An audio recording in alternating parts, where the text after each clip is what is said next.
Baik, Alhamdulillah, semua Alhamdulillah, saya mengucapkan selamat menyambut 10 akhir Ramadan. Sidang pendengar yang dimuliakan, kita sebenarnya sudah sampai ke puncak. Kalau belajar di sekolah dah sampai ke tangga universiti, cuma tunggu nak sampai tamat. Jadi kita sudah sampai ke puncak Ramadan. 10 Ramadan adalah tempoh hari yang sangat penting. Jadi saya mengajak untuk para pendengar sekalian, marilah kita mengambil sikap untuk lebih kesungguhan kita, kegigihan kita. Janganlah seperti mana di awal-awal dahulu. Mungkin ada orang di awal dulu dia mengambil sikap sambil leka, sambil cuai, maknanya tidak ada kesungguhan. Maka ini semuanya kita naklah atasi, kerana sekarang kita berada di puncak Ramadan. Kita berada di musim-musim penting di mana akan kita bertemu dalam satu malam yang kita akan lalui ini, malam yang lebih baik dari segi berbulan. Baginda Rasulullah sallallahu alaihi wasallam, kalau kita lihat, baginda akan begitu gigih bila berada di bulan Ramadan, dan lebih gigih lagi bila berada di 10 akhir. Disebut kana yashuddu mi'zarah wa yuqidh ahlah. Baginda akan kuatkan ikatan kain, mana tidak bersama dengan isteri, tidak ada masa untuk melakukan sesuatu melainkan tumpuan untuk lebih ibadat. Dan baginda akan bangunkan ahli keluarga untuk beribadat. Jadi mudah-mudahan kita cuba melihat.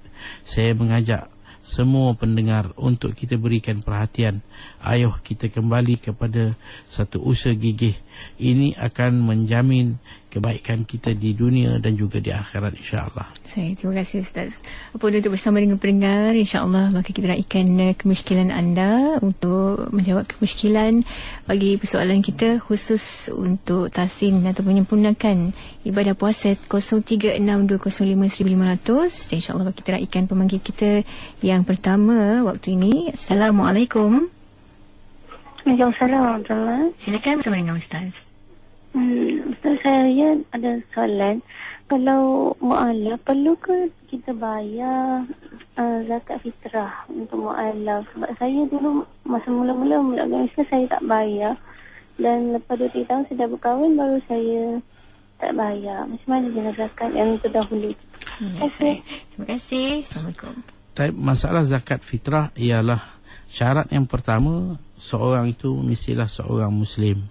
Jadi kalau satu orang mu'alaf, dia masuk Islam di akhir Ramadan, pada hari, katakanlah hari yang ke-29, dia masuk Islam. Kemudian bertemu dengan Syawal, 1 Syawal. Ramadan dapat, Syawal dapat. Maka dia dalam keadaan berkemampuan. Ada suatu jumlah perbelanjaan yang melebihi daripada perbelanjaan asasi. Maka dia kena keluarkan zakat. Melainkan kalau dia masuk Islam setelah terbenam matahari.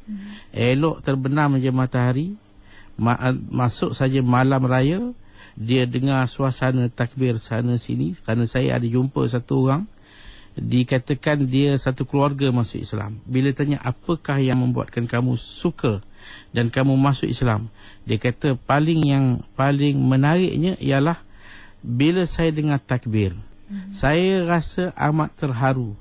Bertahun-tahun saya tunggu untuk mendengar takbir. Sampai satu masa saya dengar takbir, maka saya terpanggil untuk memeluki Islam, untuk masuk Islam. Jadi kalau dia masuk Islam malam raya, bermakna dia tak dapat Ramadan, maka dia tak perlu mengeluarkan zakat fitrah. Jadi zakat fitrah ni mesti dapat sebahagian Ramadan dan juga Syawal. Maknanya kalau dia mati selepas masuknya Syawal. Kalau dia dilahirkan, lahir sebelum masuknya Syawal, mana mesti dapat sebahagian daripada, walaupun seketika antara Ramadan dan Syawal, maka wajib dalam kadar mana dia berkemampuan. Terima kasih Ustaz. Baik, kita akan bersama dengan pemanggil berikutnya, insya-Allah. Assalamualaikum. Assalamualaikum, siapa di talian? Hello, Assalamualaikum. Waalaikumsalam. Silakan. Assalamualaikum Ustaz. Waalaikumsalam warahmatullahi. Ustaz nak minta tolong terangkan tentang iktikaf Ustaz. Boleh ke wanita iktikaf kat rumah? Dan syarat-syarat dia macam mana Ustaz? Terima kasih. Sama-sama. Masalah i'tikaf, kita kata syarat i'tikaf ialah di masjid, di tempat yang diwakafkan untuk solat berjemaah. Dan mungkin juga kalau rumah sendiri, kita ada bilik khas dan kita niatkan bilik ini sebagai tempat yang kita wakafkan untuk solat berjemaah. Kita khaskan, makna tak ada usik lagi dah. Sampai bila pun inilah bilik dia, tempat untuk kita solat berjemaah. Maka kita wakafkan tempat itu. Kita boleh wakafkan bilik je. Rumah lain kita guna sebagai rumah, bilik itu wakafkan untuk tempat solat berjemaah. Maka di sana boleh perempuan masuk dan i'tikaf. Segala kehormatan bilik itu adalah seperti kehormatan masjid juga. Dalam rumah dia boleh i'tikaf. Walaupun rumah dia berada di tengah-tengah, diselangi dengan beberapa tingkat yang lain. Dia di tengah, atas sana ada tingkat lain, bawah tingkat lain. Dia wakaf hanya satu bilik saja. Boleh, tak ada masalah. Ataupun satu tempat, maka dia letakkan sujadah dan tetapkan di sana, maka dia boleh niat untuk i'tikaf. Maka kalau sejadah ni dipindah ke tempat, dia i'tikaf atas sejadah tadi sebagai tempat untuk dia wakafkan dan dia niatkan untuk i'tikaf. Jadi orang perempuan kadang-kadang bulan Ramadan tak ada kesempatan untuk pergi ke masjid, maka inilah cara yang boleh dibuat. Tapi kalau tanpa wakaf, kita sembahyang biasa, maka itu tak boleh niat i'tikaf, melainkanlah tempatnya di masjid. Terima kasih Ustaz, semoga jelas ya penjelasan atau pencerahan yang diberikan bagi Ustaz pada tadi. Dan kembali untuk bersama pemanggil berikutnya. Assalamualaikum. Hello, Radio Aki. Ya, saya silakan. Silakan bersama dengan bagi Ustaz. Okey. Hello, Assalamualaikum Ustaz. Waalaikumsalam warahmatullahi. Saya Fiza daripada Melaka. Ustaz, saya nak tanya berkenaan dengan puasa sunat Syawal dengan qada, yang mana patut didulukan ataupun boleh dicampur. Saya saja. Ustaz, saya nak tanya pasal fidyah. Fidyah kalau ada seorang tu dia dah tak boleh puasa lah, sama ada sengaja atau tak sengaja, ini kita lah. Dia 2 tahun dia dah bayar fidyah, tapi dia masih lagi tak ganti puasa dia. Lepas tu pada dah masuk Ramadan yang ni, dia kena bayar tak untuk 2 tahun yang dah lepas, walaupun dia dah bayar fidyah tapi puasa tak ganti. Terima kasih. Assalamualaikum. Balik kepada masalah bila kita berada di bulan Syawal, maka tentulah terutama perempuan yang tak dapat menyempurnakan puasa Ramadan disebabkan uzur, maka bila datang bulan Syawal, di sana kita tahu ada puasa 6 yang sangat-sangat dituntut, dan dalam masa yang sama kita nak qada. Kalau kita nak kira yang paling baik, kita selesaikan qada, kemudian kita ikuti dengan 6 Syawal. Tetapi kalau kita nak sekalikan jalan, maknanya nak qada dan juga kita nak buat puasa 6, hukum dia boleh. Bahkan kalaulah kita memang adat Isnin Khamis, kebetulan hari itu Isnin, maka niat Isnin, niat Syawal dan niat qada. Bahkan kalau hari itu kita memang adat 13, 14, 15 atau 28, 29, 30 puasa sunat bulanan yang kita lakukan, kebetulan 13 hari Isnin, bulan Syawal dan qada 4 dalam 1, boleh, tak ada masalah. Boleh dimasukkan puasa-puasa sunat di bawah qada. Balik pada masalah fidyah. Fidyah ni suatu denda apabila kita melewatkan qada. Katakanlah berlaku sehingga melepasi setahun, maka kita didenda 1 hari 1 cupak. Kalau kita tak qada, masuk tahun kedua, kita dah didenda dengan 1 hari 2 cupak. Begitulah. Kalau kita dah bayar 2 cupak, masuk tahun ketiga, kita tak qada lagi, maka dikira 2 dengan 3 ni 1 tahun, maka 1 cupak. Masuk tahun keempat, kan 3 dah bayar lah, keempat pula 3 dengan 4, 1 tahun, maka 1 cupak. Kerana yang awal ni dah kita bayar, maka itu benda dah selesai. Maknanya kena bayar. Tapi selagi kita tak qada, selama itu didenda. Kalau kita dah qada tapi belum bayar fidyah, belum ada kemampuan sampai bertahun kemudiannya, maka dia jumlah tidak akan bertambah lagi. Terima kasih Ustaz. Dan mungkin kita akan kembali untuk respon Facebook kita daripada Suria Muhammad Isnin. Assalamualaikum Ustaz, mohon penjelasan tentang amalan Lailatul Qadar. Bilakah masa yang terbaik untuk melakukan amalan ini? Benarkah ada solat sunat Lailatul Qadar? Silakan Ustaz. Malam Lailatul Qadar, macam mana kita nak dapat Lailatul Qadar? Lailatul Qadar ni bukanlah dengan cara pada setengah-setengah orang dia buka tingkap, dia tenung tengok ke langit, kalau nampak bintang berkilauan, ataupun dia bangun lewat malam dia tengok pokok, kalau ada pokok yang menyembah bumi, ataupun setengah dia pergi ke laut, dia ambil rasa air laut kalau manis. Dia tidak perlu kepada sesuatu kejadian aneh. Kadang-kala berlaku pada orang tertentu dan kadang-kala yang lain tidak berlaku. Itu tidak penting. Yang penting ialah kita melakukan ibadat. Apa kita nak buat? Maka saya suka menggalakkan ibadat kita bermula dengan malam. Kerana maghrib kita bermula dengan maghrib. Pastikan kita berbuka dan dapat solat maghrib berjemaah. Kemudian antara maghrib dengan isyak, setelah rehat seketika, kita cuba dapatkan mandi. Sunnah satu amalan baginda mandi setiap malam antara maghrib dengan isyak. Kerana kita bila mandi datang solat isyak, beberapa kelebihan yang kita dapat. Antaranya kita akan dapat kesegaran. Kalau ada rasa ngantuk, hilang ngantuk. Kalau ada rasa penat, letih akan hilang. Kerana mandi kita dengan air sejuk terutama, badan kita menjadi lebih segar. Dan kalau ada bau-bau yang tidak sihat akan hilang. Dan lebih lagi amalan sunnah Nabi tiap-tiap malam. Kemudian kita datang solat isyak, buatkan qabliyah, buatkan fardu isyak, buatkan ba'diyah. Kemudian seterusnya kita buatkan tarawih. Dan saya suka mengatakan tarawih kita ialah 20. Cuba kita fikirkan, kalau kita tak buat 20, bila masa lagi? Ramadan dah nak habis. Kalau kita tengok dunia hari ini, alhamdulillah kemajuan berbagai-bagai yang kita dapat. Tapi ibadat kita masih kita di tahap yang cukup mundur. Kita buat 8 sebenarnya macam kereta naik bukit. Tak boleh naik, dia tak boleh bergerak laju dengan cukup perlahan. Begitulah ibadat kita. Kalau kita lebihkan dengan bersungguh, moga-moga Allah tengok kita punya kesungguhan kita, Allah menjadikan kita mendapat lebih rahmatnya. Buatkan 20. Kemudian buat witir sekurang-kurang 3, kalau boleh buat sampai 11. Dan malam itu kita banyakkan Al-Quran, banyakkan berzikir. Jangan sekali-kali terlibat dengan mengumpat, dengan membuat fitnah, dengan berbohong, dengan putuskan persaudaraan.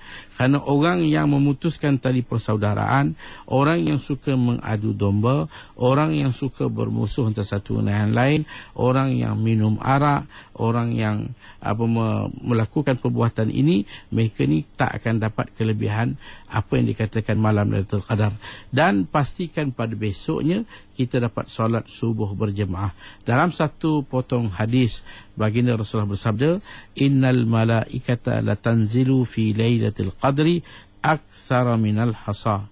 Mafhum hadis ialah sesungguhnya malaikat akan turun pada malam Lailatul Qadar lebih besar jumlah mereka daripada jumlah pasir. Bertindan-tindan sampai ke aras. Satu malam yang cukup besar. Jadi macam mana nak dapat satu ini? Ambil 10. Dalam tu ada satu. Kalau kita kejar satu malam tertentu, macam setengah orang, dia pergi malam 27 saja atau 25 saja. Mungkin benda itu berlaku dalam 23. Kerana kiraan ganjil yang disebut ialah 2 kiraan. Kiraan daripada awal 21, 23, 25, 27, 29. Atau kiraan daripada belakang, maka malam 20 tinggal 9. 9 tu ganjil. Malam 22 tinggal 7. Malam 24 tinggal 5. Malam 26 tinggal 3. Malam 28 tinggal 1. Nak mudah sekali, ambil 10 malam itu, kita berikan perhatian, insya-Allah kita akan dapat Lailatul Qadar. Dan buatlah sesuatu. Dia tidak ada satu solat khas nama solat Lailatul Qadar, tapi kita buatlah ibadat apa yang kita boleh buat. Banyakkan taubat kita, banyakkan solat hajat kita dan sebagainya. Insya-Allah Allah SWT dengan inayahnya akan memberikan kita keberkatan yang disebut lebih baik pada 1000 bulan. Terima kasih Ustaz. Mohon diberi kekuatan untuk kita dapat mengerjakan ibadah yang begitu bermakna dalam bulan Ramadan ini. Kembali untuk bersama dengan pendengar, insya-Allah. Assalamualaikum. Mohon diberi kekuatan. Silakan, siapa di talian? Hello. Assalamualaikum. Ya, waalaikumsalam. Assalamualaikum Ustaz. Ustaz, Assalamualaikum Ustaz. Waalaikumsalam warahmatullahi. Sebenarnya Ustaz, yang saya nak tanya waktu akhir solat tahajud dan solat duha. Waktu akhir. Ya, saya. Terima kasih. Kita tu nak tanya Ustaz. Kalau kata ada setengah masjid tu buat 8 rakaat nak tarawih. Dan witir 3. Lepas tu saya balik buat sendiri sambung tarawih dengan witir lagi, boleh sambung lagi rumah. Okey. Itu saja. Assalamualaikum warahmatullahi wabarakatuh. Tak balik pada masalah waktu tahajud. Akhir dia adalah sebelum terbit fajar. Mana sebelum masuk subuh. Selagi belum masuk subuh, selama tu boleh kita buat solat tahajud. Begitu juga masalah duha. Duha ni sebelum sampai kepada zawal, itu sebelum sampai ke zuhur. Selama itu boleh kita buat solat duha. Adapun kalaulah kita pergi ke masjid, kebetulan masjid buat 8 atau surau, jadi kita nak buat 20, jemaah dah buat 8, kemudian buat witir, kita balik ke rumah, kita sambung. Macam kadang-kadang kita pergi ke mana-mana tempat lah, ada jamuan sedikit, ada nasi orang hidang tak cukup, kita makan je lah sikit, balik dah sambung lagi kat rumah kita makan bagi kenyang. Jadi kalau itu tentang makan, tentang ibadat pun sama. Kalau kita dah buat kat masjid katakan 8, jadi tinggal lagi 12, balik sambung 12. Witir kita dah buat 3, balik sambung lagi 8. Jadikan witir 11 dan tarawih kita 20. Masalah witir di tengah-tengah tu tidak terganggu. Cuma sambung aja. Balik buat 12 tarawih kita, kemudian sambung lagi 8, 2, kita punya witir kita. Maka sempurnalah ibadat kita. Yang penting kita buat, insya-Allah. Terima kasih Ustaz. Dan kita kembali satu lagi respon sebelum kita berhenti rehat kemusykilan oleh Fadiah Salihuddin untuk mendapat penjelasan daripada bagi Ustaz. Amalan untuk wanita yang berkeadaan uzur ataupun haid pada 10 hari terakhir ini Ustaz. Sebenarnya dia yang tak boleh seorang perempuan dalam haid ialah dia tak boleh solat, dia tak boleh tawaf, dia tak boleh sentuh mushaf, tak boleh angkat mushaf, dan dia tak boleh puasa, dia tak boleh masuk iktikaf dalam masjid, dan dia tak boleh bersama dengan suami. Ini saja lebih kurang dalam 10 perkara. Lain pada tu dia boleh buat. Apa yang dia boleh buat? Dia boleh berzikir, dia boleh berselawat, dia boleh beristighfar, dia boleh berdoa, dia boleh buat apa saja. Dan dia boleh khidmat sebagai katakan isteri ataupun ibu, untuk masak, untuk buat kebajikan. Jadi jangan dianggap bila datang uzur dia sudah cuti habis, maka dia tak peduli lagi orang lain. Maka itu tak, dia buat saja apa saja yang dia boleh buat, dia buat. Jadi yang katakanlah doa sebagai contoh, banyakkan doa, berdoa, berzikir sebagai contoh, selawat, itu semua boleh dilakukan. Tak semesti ada wuduk, tak ada wuduk pun boleh buat. Yang penting kita buat, insya-Allah. Terima kasih Ustaz. Dan untuk makluman pendengar, insya-Allah kita akan berhenti rehat seketika saja. Kembali selepas ini, jangan ke mana-mana. Sambung kemusykilan ataupun meraihkan kemusykilan anda bersama yang bagi Ustaz. Terus setia bersama kami. Jika sakit, Allah sembuhkan. Ayat-ayat syifa pun Allah sediakan. Semuanya ada dalam Al-Quran. Untuk siapa yang hendak amalkan. Ayat-ayat syifa yang terkandung dalam air An-Nushrah menjadi pemangkin kepada kehidupan yang lebih sihat, ceria dan bermakna. Al-Quran adalah penyelesaian kepada semua masalah. Kami menyediakan untuk kemudahan anda air An-Nushrah dengan herba za'faran. Untuk keterangan lanjut, hubungi An-Nushrah Malaysia Sendirian Berhad di talian 019-5741-786, 019-5741-786. Berikhtiarlah habis-habisan sebelum bertawakal. An-Nushrah.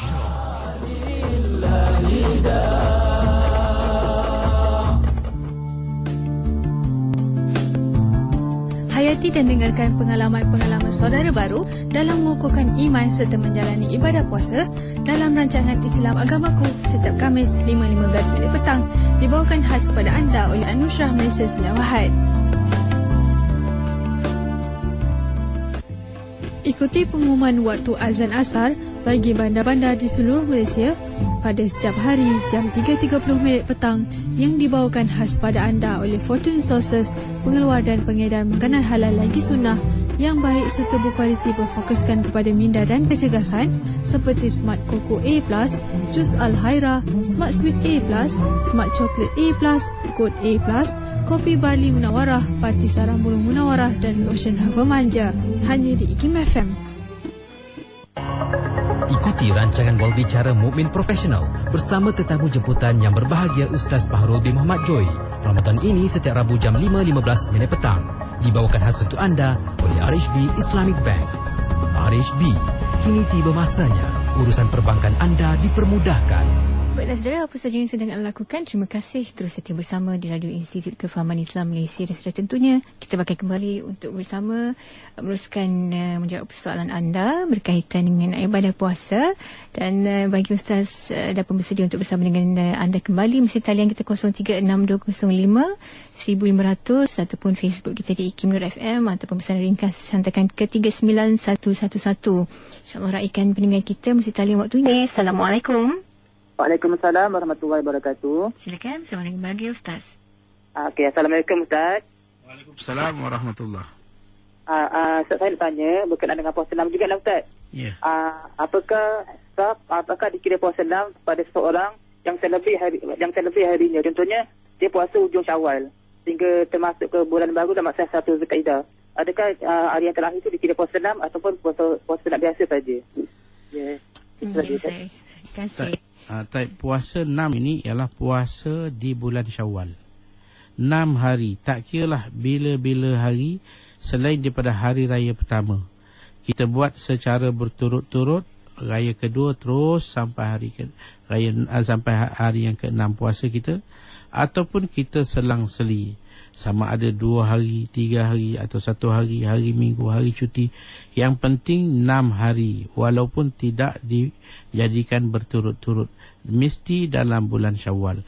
Kalau dah masuk bulan Zulkaidah, maka dia bukan lagi berkedudukan sebagai puasa 6. Maka itu kita tengoklah, kalau dah jadi Isnin, puasa Isnin lah. Kalau dah masuk, kalau tidak dia niatkan sebagai puasa di bulan haram, iaitu Zulkaidah, Zulhijjah, Muharram dan Rajab. Kalau puasa 6 mestilah dibuat di dalam bulan Syawal sahaja. Ya, saya terima kasih Ustaz. Dan kita dapat raikan satu lagi respon kita, dan kali ini mesti pesan ringkas oleh Habibah. Soalannya, katanya saya masih tidak faham mengenai solat witir. Haruskah dilakukan lagi bila bangun malam untuk melakukan solat sunat lain walaupun sudah lakukannya selepas tarawih? Silakan Ustaz. Solat witir adalah solat yang sebaiknya dijadikan akhir solat di waktu malam. Kalau dalam bulan Ramadan ada sesuatu yang agak lebih witir ni. Pertamanya ialah witir dibuat secara berjemaah. Yang kedua, witir dibuat dengan imam membaca secara jahri, iaitu nyaring. Yang ketiga, witir dibuat pada 16 akhir sampailah penutup Ramadan, di mana kita akan buatkan qunut. 3 ni yang agak berbeza pada bulan-bulan yang lain. Maka kita buat bacaan imam nyaring. Kemudian kita punya kedudukan witir kita ialah ada qunut pada kita punya rakaat akhir dan berjemaah. Jadi untuk itu kita buat selepas tarawih witir 2 dan 1. 1 tu sebenarnya witir. 2 ni dipanggil muqaddimatul witir dan 1 witir. Bila dah kita buat, kita tidur, bangun malam nanti, maka kita tak ada buka dan tak ada tutup. Cuma kita boleh tambah. Kerana witir ni jumlah yang paling banyak ialah 11. Kalau kita dah buat 3, kita tambah lagi lah. 2, 2, 2, 2, 4 kali 2, 8 rakaat. Maka menjadikan jumlah witir kita 11. Jadi itu punya kedudukan dia. Boleh kita solat. Kerana kalau kita solat witir, kemudian bangun nak buat tahajud ke, nak buat hajat ke, nak buat taubat ke, tak ada masalah. Kalau kita tak buat witir sekalipun sah. Cuma kalau kita nak lagi sempurna, buatlah witir, cukupkan 11 rakaat. Itu paling afdal. Saya terima kasih Ustaz atas penjelasan tersebut. Dan kita bakal kembali untuk bersama dengan pendengar. Bersih talian waktu ini. Siapa di sana? Assalamualaikum. Waalaikumsalam. Madi daripada Johor Bahru. Silakan Cik Madi bersama dengan Ustaz. Assalamualaikum Ustaz. Waalaikumsalam warahmatullahi. Masa kita buat sembahyang tarawih, ada antara imam ni baca surah yang panjang kan. Ya saya. Jadi masa kita sembahyang tu, kadang-kadang kita tidur dalam 1-2 saat. Lepas tu dia ada mimpi pula tu. Macam mana dengan solat saya tu Ustaz? Dia kalau kita kata dia bukan tertidur, sebenarnya dia terlelap. Terlelap ni dia tak membatalkan. Kalaupun kadang-kadang terlelap tu termimpi sesuatu, tidak menjejaskan. Kalau kita tutup mata ataupun kita terlelap, termimpi, maka solat kita tak batal selagi mana tidak berlaku perkara yang membatalkan wuduk. Sebagai contoh, tidur dalam sujud ke, atau tidur dalam duduk yang tidak tetap tempat duduk ke, maka ini boleh membawa. Kalau batal wuduk, maka batallah solat kita. Kalau dalam keadaan kita qiyam, terlelap atau berlaku sesuatu datang secara tidak langsung dalam mimpi ke apa ke, maka solat kita tidak batal. Teruskan solat kita. Terima kasih Ustaz. Seorang lagi pemanggil, insya-Allah. Assalamualaikum. Hello, Assalamualaikum. Ya, silakan. Nak tanya. Assalamualaikum Ustaz. Waalaikumsalam warahmatullahi. Saya tanya bagaimana macam mengenai fidyah kan. Dia dulu dijahil sangat, memang dia tak tahu. Lepas tu dah sampai lebih 7 tahun dia tak ganti-ganti lagi. Bagaimana dengan fidyah tu? Lepas tu dia lupa tarikh. Dia lupa hari berpuasa tu berapa. Terima kasih. Assalamualaikum. Fidyah ini, dia ada dua kedudukan yang dikenakan atas seseorang fidyah. Satu, kalau dia berbuka kerana orang lain. Sebagai contoh, ibu yang mengandung, dia tak teruskan puasa kerana anak dalam kandungan. Atau ibu yang menyusu, dia tak teruskan puasa kerana anak yang diberi susu, takut nanti tak cukup. Maka nanti dia kena qada dan bayar fidyah. Ataupun dia seorang yang tertinggal puasa, tidak qada sehingga berlalu setahun, maka dia didenda dengan 1 hari 1 cupak. Jadi kalau kita kata saya dah bertahun, 7 tahun, 8 tahun, pertama sekali kita kena imbaskan balik. Kita tak boleh mengambil satu sikap kata saya tak ingat. Apakah kita boleh mudah jawab macam tu? Padahal kita boleh ingat. Kerana dalam setahun dia hanya ada 30 hari. Kalau kita tak puasa dalam berapa hari, kita cuba imbaskan. Duduk, buatkan satu kiraan. Kalau katakan benda tu sudah 7 tahun, mana 1 hari kita kena bayar 7 cupak. Kalau katakanlah ambil lebih kurang kita puasa separuh dan separuh lagi tak puasa 15 hari, maka 15 didarabkan dengan 7. Jumlah dia itu adalah yang kita kena bayarkan sebagai fidyah kita. Disebabkan kita tidak mengqada ataupun membiarkan qada berlanjutan. Tapi jangan kita anggap bila kita dah bayar fidyah tamat. Qada tetap kena. Orang perempuan ke laki-laki ke, kalau puasa kita tinggal, kita kena qada. Selagi kita sihat, kena qada. Fidyah satu masalah, tapi qada kena kita lakukan. Terima kasih Ustaz. Dan respon kita dalam Facebook, Cik Muhammad Idham, pertanyaannya, katanya saya bayar zakat fitrah tapi tidak pernah bayar zakat pendapatan. Saya tak berharta, cuma kerja makan gaji. Apakah saya ini tergolong dalam orang yang lalai? Silakan Ustaz. Zakat fitrah adalah satu zakat yang dituntut apabila kita berada dalam bulan Ramadan dan juga kita masuk ke bulan Syawal. Zakat pendapatan ni ditengok kepada kedudukan dia. Ada khilaf ulama'. Ada yang mengatakan ada zakat pendapatan, ada yang tidak mengatakan tidak ada zakat pendapatan. Kerana terutama kalau kita punya pendapatan kita dapat awal bulan, akhir bulan habis, nak zakat macam mana? Kerana zakat ni penting dia ialah haul dan nisab. Itu tak berubah daripada dulu sampai sekarang. Haul dan nisab. Kalau haul tak ada, nisab tak ada, maka kita tidak menepati syarat, maka kita tak kena keluarkan zakat. Yang penting kalau kita ada nisab simpanan kita dan iaitu haul kita dan nisab kita, maka kita kena keluarkan zakat. Kalau tidak, tak ada apa yang nak keluar. Cukup bulan habis, maka selesai, tak ada apa yang nak dibayarkan. Terima kasih Ustaz. Dan kita kembali untuk bersama dengan pemanggil kita untuk talian. Assalamualaikum. Assalamualaikum. Siapa di talian? Silakan. Assalamualaikum. Assalamualaikum. Ya, waalaikumsalam. Silakan bersama dengan yang berbahagia Ustaz. Assalamualaikum Ustaz. Waalaikumsalam warahmatullahi. Itu di Kuantan Pandai Mamo. Ya. Saya nak tanya Ustaz pasal malam Lailatul Qadar. Ya. Adakah malam tu dia ada macam sejam ke ataupun daripada pukul 2 pagi sampai ke subuh? Atau ada masa-masa tertentu Lailatul Qadar tu datang? Dan yang seterusnya, adakah cuaca di pagi hari itu cuaca dia tak panas? Adakah sama satu negeri kat Malaysia ni? Contoh kalau kat Pahang ni cuaca dia agak sejuk. Adakah kat Perlis pun sejuk? Nak menantikan datangnya malam Lailatul Qadar pada malam tu. Itu aja tu tanya Ustaz. Terima kasih. Waalaikumsalam. Lailatul Qadar bermula dengan terbenam matahari maghrib sehinggalah terbit fajar. Malam itu Allah akan turunkan malaikat yang cukup banyak dan malaikat ni akan masuk setiap rumah.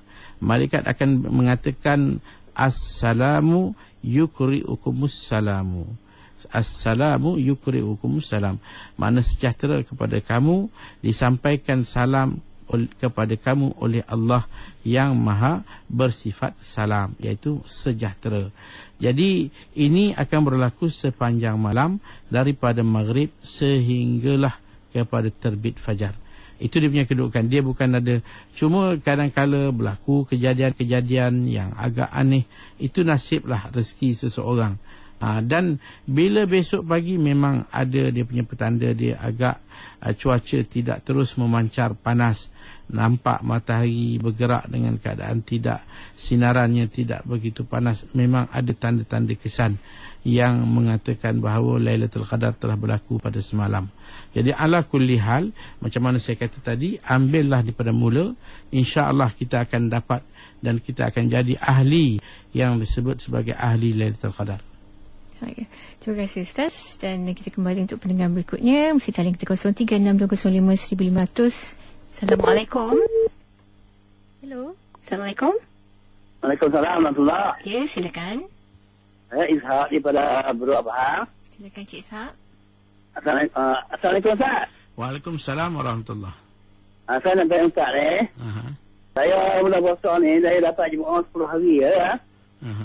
Jemaah Maya saya dan jemaah saya 5 waktu lah.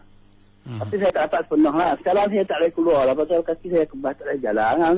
Dari segi saya buat macam nak buat di rumah tu, saya tak pandai buat kan. Jadi nak keluar sujud dan surah, tak boleh jalan lah, kaki kebas lah. Saya 5 waktu saya buat di rumah. Adakah kalau sama juga pasal saya agak nak buat 5 waktu lah. Tapi kalau saya uzur, saya tak dapat keluar lah kan. Macam saya di rumah ni adakah dapat pahala macam di sujud juga. Agak saya nak. Assalamualaikum. Waalaikumsalam warahmatullahi wabarakatuh. Subhanallah, inilah yang kita perlu ingat. Sebab itu dikatakan berdoa ketika senang, Allah ingat kita ketika susah. Jadi masa kita senang dulu, kita selalu pergi masjid, membuatkan kita hati sentiasa terikat dengan masjid. Tiba-tiba kita didatangkan dengan satu-satu penyakit yang tak mampu, kita terpaksa buat di rumah. Ada orang bila mendengar je azan, maka dia akan berlindangan air mata sedih, mengenangkan dia selalu pergi masjid. Tapi apakan daya, keadaan kaki tak mengizinkan untuk berjalan dan pergi ke masjid. Maka kita akan berkata di sini bahawa kita akan dapat pahala penuh. Kita akan dapat pahala macam kita sembahyang berjamaah, walaupun kita buat di rumah. Kita akan dapat pahala macam orang. Kadang-kadang mungkin kita lebih. Kerana ada orang pergi ke masjid, mungkin ada rasa nak menunjuklah, ada sikap-sikap yang sepatutnya tak ada. Tapi kalau kita dengan kejujuran kita masa sihat dulu, bila kita ditimpa dengan musibah tak boleh bergerak, maka niat kita nak pergi itu dah besar dah. Teruskan jaga niat kita, nak kita kalau terdaya apa pun merangkaklah ke masjid. Tapi tak terdaya, maka kita buat di rumah. Kalau 5 waktu kita buat, maka untuk tarawih ni sama juga, kita buat di rumah. Kerana ibadat tarawih lagi mudah. Dia adalah ibadat sunat. Boleh kita buat, kita tak mampu berdiri, kita boleh buat sambil duduk. Tak mampu duduk, kita boleh buat sambil mengiring. Kita dah terbaring, kita mengiring, kita buat solat. Kita punya tarawih kita di rumah. Yang penting kita buat di mana saja. Dalam sihat kita buat, dalam sakit kita buat. Ganjaran orang yang sedang uzur ini, dia dapat pahala sama orang sihat. Ini kelebihan dia. Kalau kita dah sampai setahap uzur, nak bangun tak boleh, nak itu tak, bersusah payah, maka kadang-kadang lebih lagi pahala. Sebab itu dikatakan mengambil wuduk ketika susah. Satu orang ditimpa dengan demam yang mana membuatkan dia menggigil kesejukan, dia ambil wuduk juga dengan paksa basuh muka, itu membuatkan dosa-dosa dia akan gugur. Satu kelebihan yang sangat besar. Maka kita jagalah, insya-Allah, dalam sihat ke dalam sakit. Cuma yang kita bimbangnya kadang-kadang masyarakat kita, dia akan buat masa sihat. Bila sakit dia anggap ini satu kelonggaran yang dia tak boleh buat, maka dia cuti terus, tak solat tak apa. Maka itu kita kena elak. Jangan sampai kita tak solat, sedangkan solat ni dia tak kira engkau sakit ke sihat ke, kena solat dalam apa keadaan. Terima kasih Ustaz. Dan respon menerusi Facebook, Nurhani Malina Harun. Salam Ustaz, ingin bertanya, adakah anak yatim perlu dikenakan bayaran zakat? Mohon jawapan pada Ustaz. Time anak yatim, kita tengok anak yatim ni kedudukan dia macam mana. Kalaulah bapa dia meninggalkan dia dengan harta, dia ada harta, Maka dengan adanya harta, orang yang diberi amanah, kadang-kadang anak ni dia tak diberi langsung duit kerana usia dia masih budak, umur 6 tahun, 7 tahun, takkan kita nak bagi 5-6 ribu dia pegang dekat tangan. Maka akan ada di sana wali dia yang akan jaga dia. Maka dia kena keluarkan zakat. Walaupun kerana zakat ni dia tak syarat kepada baligh. Kalau dia ada duit. Tapi kalau dia tak ada duit, dia yatim, dia miskin, tak ada apa, pusaka tak ada, bapak mati, apa pun tak ada tinggal, maka dia miskin, maka dia tak wajib keluarkan zakat. Bahkan dia boleh menerima zakat atas nama sebagai seorang miskin ataupun fakir. Itu dia punya kedudukan dia. Dan seorang lagi respon kita, Zainuddin Ahmad. Pertanyaannya, saya kematian anak dan sudah menggantikan qada puasa yang mungkin ditinggalkannya, tapi tak membayar fidyahnya lagi. Ia sudah berlalu lebih kurang 6 tahun. Jadi berapa yang perlu saya bayar fidyahnya? Tapi kalau kita dah qada, maknanya anak kita katakan mati dalam keadaan bulan Ramadan, dalam sakit, kemudian lepas saja habis Ramadan masuk Syawal dia sihat, tapi tak qada sampai akhirnya mati, maka kita kena buatkan sesuatu, bayarkan dia. Kalau kita dah bayar, maka tak ada lagi denda. Walaupun dah 6 tahun, kita kata kita tak bayar fidyah pun, dia tak kena fidyah. Kalau sakit, dia tak kena fidyah.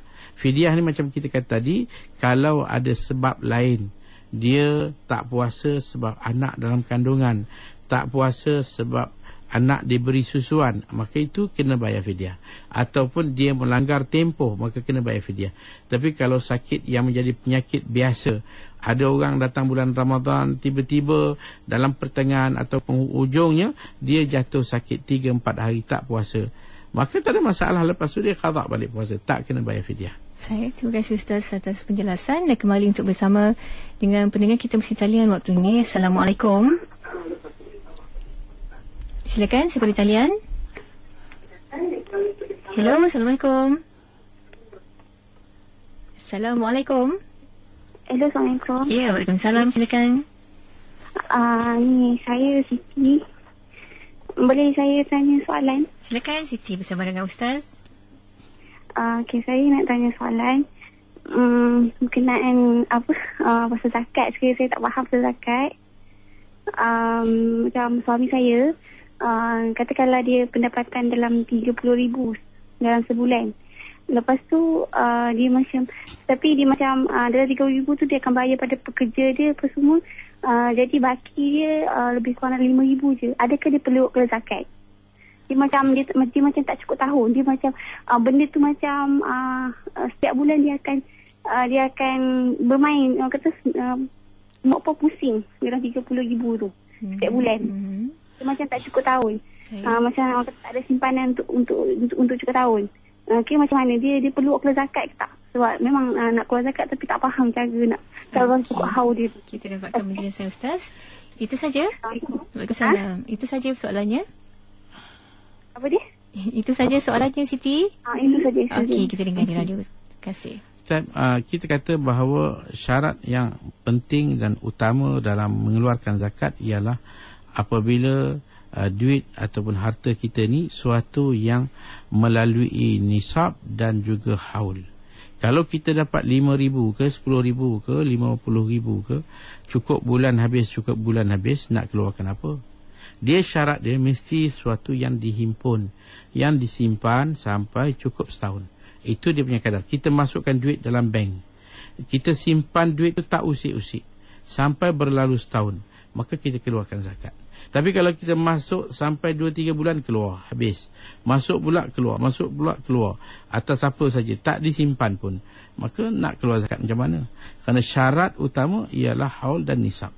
Ini apa yang disebut dalam kitab-kitab ulama, bahawa syarat mengeluarkan zakat ialah haul dan nisab.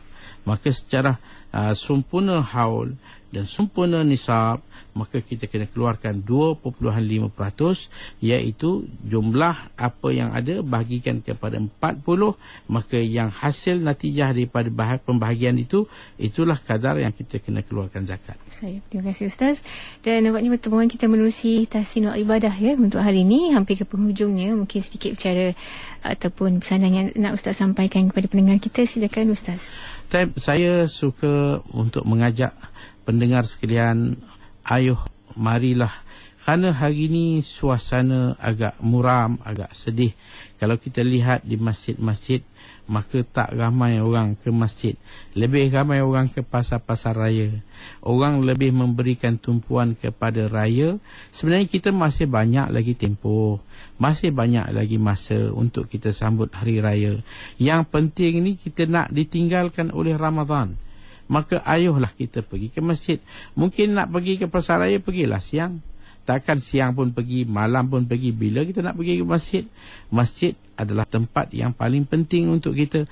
Sebab itu saya mengajak kita pergi ke masjid. Dan satu perkara yang penting yang saya rasa masih orang tak menggunakannya. Satu senjata besar. Senjata besar kita dalam bulan Ramadan ialah doa. Kadang-kadang kita bila berbuka puasa, tengok aneka juadah makanan yang tersedia, kita membuatkan terlupa nak berdoa. Tak tahu apa nak doa. Sedangkan waktu itu mustajab. Jangan lupa sebelum nak berbuka 10-15 minit, alangkah baiknya kita dapat duduk dengan keluarga. Hari ni bapa berdoa, besok ibu pula, anak pula. Begitulah doa yang kita mintakan keampunan, mintakan kejayaan dunia akhirat, mintakan keredaan Allah dan sebagainya. Minta juga untuk yang hidup ataupun yang mati. Moga-moga inilah usaha kita dalam bulan Ramadan yang ianya akan menjadi hasil yang membawa kebaikan kepada kita di dunia dan juga di akhirat. Moga-moga habis Ramadan ada satu peningkatan, bertambah ketakwaan kita pada Allah, insya-Allah. Terima kasih.